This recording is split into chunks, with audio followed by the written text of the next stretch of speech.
Assalamu alaikum wa rahmatullahi ta'ala wa barakatuh. Bilal Alihu on Islamic Action TV. Assalamu alaikum wa rahmatullahi wa ta'ala wa barakatuh. My name is Mohammed Solomon, and you're in tune and viewing Islamic Action TV, Guerrilla Minded Productions. Glad that you could be with us here today. We're going to talk about something important. Chop it up again, bro. Oh, in the near future, if Allah permits, we're going to do a proper film premiere with interviews and analysis of the soon to be hitting the cinema straight out of Compton here in the UK. And hopefully we'll be getting into that video. We're going to talk about hip hop on a wider general. So, but we're going to just touch the surface like a kind of prelude. And one of the things that keeps coming up, because Facebook is on meltdown, in contact with the family in America out there in not in cyberspace, what do you call it, in social media land. Yes. Yeah. So we're posting up stuff, and African American families coming back at us, and we're hollering at them and talking to them and having a reasoning. Yes. But what there's some sisters are saying, I am not supporting that film. Full stop. The misogyny is not acceptable. And then there's obviously our brothers and sisters who are saying, no, it's part of our culture. You don't understand the gang violence. You don't understand some of the things because it was reality rap, man. And, we're just talking about what's going on. We're just like news reporters, man. We were just saying what's going on, man. So what say you? Do you think that black people are responsible adults and that are capable of having agencies, that if we do right by the grace of Allah, and if we do wrong, it's because of our own inclinations? We might be in an environment which is influenced with negativity, but do we have agency, bro? What do you say? Or is everything a white conspiracy? Well, brother, you put a lot of questions in that melting pot. A lot of questions, a lot of ways of looking at what the condition is. I would say that partly, and the sisters have got a point in terms of the misogynation, the denigration, and the gender annihilation that we see, and sexual objectification that we see going on by some of the brothers using so-called reality rap or gangster rap to denigrate our beautiful sisters. And equally though, I can equally see when some of the brothers feel that as black men they've been castrated by white supremacy. They have not been allowed to be men, so they are finding ways in terms of poetry, in terms of lyrics and spitting, to try and get out a message that, hey, we're here, we exist, and we have something to say, we have a voice. So there's the argument and the pendulum can go either way. I would tend to want to ponder, the question is, when we were in Public Enemy, and we were fighting the power, and we were rebels without a pause, and we were listening to Malcolm X, and we were getting into this new Afrocentric or African-centered way of looking at the world, from the 80s, when did we stand up, starting out as black, Afrocentric black men end up being niggers with attitude? When did we become a nigger with an attitude? Because, what's interesting is that you make that point, because I know the brothers that were around in the early 90s that have come to Islam from, say, African Caribbean background. I know a lot of brothers, most brothers used to listen. I saw a video on it in Brixton, in Brixton with man was wearing Dashiki. I saw that video. Malcolm X Dashiki in the 90s. Yeah, that's 90s. Early 90s. Islamic community, African community, yes. Emerging. And what was it seen?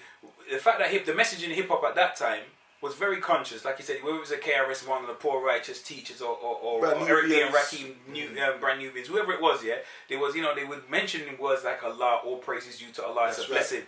Now, obviously, it made us go away and say, who was Malcolm? Like, brothers would go out and buy the book or borrow the book from a friend and say, the brother in the Public Enemy video, Fight the Power, that's Malcolm X. And, so it got us on a kind of like a scholarly or inquisitive into reading certain types of literature about our history. That's right. You understand? Our story. And we're in here in London, but we can relate to Malcolm's story. Obviously, Malcolm X his mum's from the Caribbean, so it's like family. You know what I'm trying to say to you in that sense, right? We're from the Caribbean, so we can relate to that, and it's part of the black diaspora. So we're reading this type of literature. So you said, when this Public Enemy thing, when this N.W.A. thing came out, it was a kind of pause for cause. The energy was rebellious. The energy was, in some ways, fighting the system, but or was it organized chaos? Because it seemed to fit. It seemed to fit.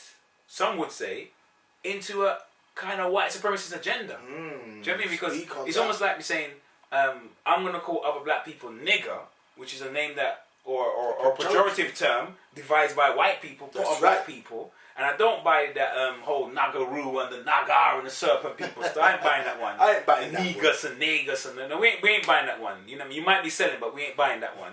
Yeah, that was a pejorative term, and then we trying to own it and flipped it as. But you know what I mean? I don't see how you was really bucking the system with that. I feel like quite possibly that fit quite neatly into the argument. I don't think Public Enemy came around. I keep saying Public Enemy. I don't think N.W.A. as 5 black brethren came together and said, you know, we want to destroy consciousness or the you know the urban youth becoming conscious and learning about Islam and learning about the African heritage. I don't think I do believe that argument that they was just trying to get some money, trying to get some little fame. I believe that too. Get to like a girl and you know rate you know what I mean? Yeah. They were just doing their thing. But what it led to, if you got a hand behind the scene who can manipulate the scene and use you in a certain way, I think that might be more accurate about what's going on. But I think black people, we haven't got agency and we have to take responsibility. And everything can't be just, I grew up in the inner cities and I didn't grow up in a household with my dad and stuff like that. I really think that like Islam is correct and precise and mathematical and philosophically on time when it says, you know, if you do some act, when Allah talks in the Quran, it says like, you know, this is a punishment for a particular action. It doesn't say, well, you know, like if you've been violent to somebody or taken something from somebody that, you know, depending on what kind of household you grew up with, you know, you grew up in an area where there was, you know, households around, there wasn't a man in sight, as Tupac would say, and, you know, let's call ourselves outlaws and stuff. You can call yourself what you like, you can do it, you can thug life, that's cool, I'm alright with that, well, you do your thing. But if you break the law, that's right. The hukum, the ruling must be applied. And I think as a Muslim, black, white, or whatever, I think that's justice. I would totally agree with that. I think that we got to stop blaming the other. We got to stop blaming other people and saying that the reason why we're in this condition is because another nation has put us here. Yes, initially they did. But how long, brothers and sisters, are we going to use that label? How long we're going to cry the same old song? When we're going to flip the script? When we're going to flip the cards that we've been dealt? This is what I'm asking. This is a question I'm asking. That's a real question. You know, I'm sick and tired of us always whinging and whining instead of getting them doing for self. Right here in London, England, Islamic Action is born out of the fact that we do have black African brothers and sisters who say that they're Muslim, who are of black African descent. They say that they want to see us uplifted. They want us to stop us going to the mosques which are run by the other pale nations, to the schools which are run by other pale nations, to the institutions which are run by other pale nations. They whinge and whine and say, oh, come we ain't got our own schools? How come we ain't got our own madrasas? How come we ain't got our own funeral services? How come we ain't got our own marriage license bureaus? They whinge and whine and blame other communities. But that's because they're not getting up off their own shiftless bums and doing for self. So Islamic Action is forged and it is molded on the fact that as African Caribbeans and African brothers and sisters, we need to do for self. We got to look to Mansa Musa and Songay and Benin and of Mandan Folio and bring back all of the teachings from the malls and different groups to do for self. So hip hop was about that. When Cool Herc started off hip hop, I became about Jamaica. That's right. You never know. Right? Imagine that link. Because why? Unfortunately, brothers and sisters, Honorable Elijah Muhammad said it. The black Americans, we love you. We love you, brothers. We love you. But at the same time, we understand that you are the most destroyed. Let's get real today. You are the most destroyed. It took the Honorable Marcus Garvey coming from the Caribbean with that more connection to the African link in the Caribbean to come over to America and to help raise you. There'd be no Honorable Elijah Muhammad if not for him. There'd be no Noble Drew Ali if not for him. Let's be straight about this. Let's be honest now. It would be no Master Farad because of that Caribbean link.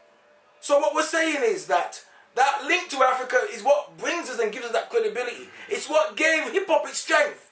Hip-hop has even helped Muslims today. Why do you think Islam looks cool today? Why do you think even in England they call each other fam or bruv and this type of thing? Asians, Iranians, Pakistanians. We're using black slang. Black slang. They act like black people. No, they call it urban culture. Oh, urban culture. Let's get that straight. Let's get that straight. But your point is correct. When they see this thing bubbling, when they see that blacks are doing for themselves, when they see like in the pamphlets was changing the black community, what did the FBI do? What did the white supremacy do? You flood drugs in the community. You put cocaine in the community. You put crack in the community. Destabilizing the community. So when you see hip-hop rising, the white Jewish lawyer who signed N.W.A. or was their manager, he got together with other people And there's a man online who said that he was at a meeting in the 90s in which Dre and other people was there. Allegedly. And they had a meeting and they said, we're going to use this white group of people, consortium, got together and said, we're going to use hip hop and Dre and N.W.A. to promote gangster, violent life, to distract you from Public Enemy, and we're going to water Public Enemy down, put them with anthrax and mix them with white people that used to be black and strong and make it weak. And that's why the Public Enemy fell off. They caught anthrax, man. They caught anthrax, yeah. They mash up. They look mash Oh, biohazard, whatever crap they was doing with, right? And then what happened is now, and then this guy said, we're going to promote gangster lifestyle. And he said, who was involved in this promotion? The prison correctional facilities people was at the meeting. I heard about that, probation officers at the meeting. All the parasites of social degradation and social ills was at this meeting. So the blacks were being encouraged into a gangster lifestyle, a thug lifestyle. And then from that situation, these massive institutional cooperatives could come in and start exploiting and taking money from the community. So they would get economic benefit from the destruction of the black family, and they would destroy us with the poison of music, because they know that music vibrates on our soul, the vibrational element. So they would use the music. So your point is so valid and on point about straight out of Compton. Is it straight out of heaven into hell? Straight out of what? Because it seems to be bent out of shape, as I can see. What would you say to those people that say that the rappers are merely social commentators of what's taking place around them, and when they say they're keeping it real, they are in fact keeping it real? Man, how would you respond to that? Man, I got so angry when I heard that question. I was almost tempted to say a few gangster type right words. My blood started to boil. I think that's that is not just a cop out. That's a fallacy. Listen. Check this out. Let's keep it real. Check it out. Check it out. Let's keep it real. When somebody is talking about something as an event, like you're talking about it in news, right? You can report something, but you can almost hear a value judgment, or you always do usually hear a value judgment when a person makes analysis of a news report. They say that, like, for example, a house was set alight because a husband his wife kicked him out, so he went and burned down the house. You know, the news reporter's not just saying it like it was just an event. You can hear in the news reporter's tone that that's something distasteful. So when I'm hearing people say that it's gangster rap and they're just reporting what happened, why does it sound so sexy? Why does it sound so seductive? Why can't I hear the disagreement when they say, and we rolled up and we just killed the Nigger? It doesn't sound like, and you know, and the moral of the story doesn't end with, and that's a sad situation because we're played into the hands of racism and white supremacy. We're played into the hands of Planned Parenthood and population control. Do you know what I'm trying to say? Because blacks are seen as useless eaters. It doesn't. You know, I don't hear that ring out in the story. I just hear that. Yeah, on to the next one. Yeah. So now I ain't buying that news reporter argument, but I don't know about my learned brother. Well, what I'd like to say, I mean, once again, we can see this is a. We know that Obama was not elected, that he was selected. We know that you cannot. How can you want to free yourself from your enemy, but he's feeding and clothing you? How can you fight your enemy when he's feeding and clothing you? Because if he was to shut down all the shops in New York now, all the shops in London, with all the black population now, how would you find food? How would you clothe yourself? How could you live? How could you eat to live rather than living to eat? So we can see there is a conspiracy at hand. We can see that the gatekeepers are the rappers nowadays. We know that why is it that rappers are multi-billion-dollar entrepreneurs, but they can't turn around and say, look, you devil, you wicked man, you are destroying our community. They're still coons on the plantation. They're still Uncle Toms. They're still sellouts. They have not changed. They're just walking. They're just them coons on the plantation with the top hats and the cut-off gloves and the tails and the little fiddle. That's all they're doing. Fiddling around with you. But we're in the ghetto still. You know what I mean? Coon train. It's coming. The coon train is coming. That's what them rappers are today. Many of them are coons for the white man. White man. So we can clearly see, real talk, man. We can clearly see that this gangster rap is another obfuscation, because why is it in Baltimore or in America when white cops kill black people and they do murder them, there's uproar and outrage, unjustifiably. But every day on an industrial scale, thousands of young black youth are being slaughtered and hacked by other blacks, and nothing's being said about it. No march. No march. No picket. No picket. No Selma. No outrage. Now, obviously, we're not following cool trend and saying, what about black and black violence? No, we're not saying that. But we're saying we have to check ourselves before we wreck ourselves. Wreck ourselves. Yeah. So straight out of Compton, brother, we want to make sure that we don't go. We want to go straight to Jannah and not go straight to hell. I mean. Hey, we're gonna finish up now, but we hope to see you, inshallah, for the real breakdown of Straight Outta Compton, the real analysis of Straight Outta Compton. Myself, Bilal Ali Hugh. Assalamu alaikum. Till next time, family. And for me, Muhammad Solomon, Assalamu alaikum wa rahmatullahi wa ta'ala barakatuh, and stay safe and trust in Allah.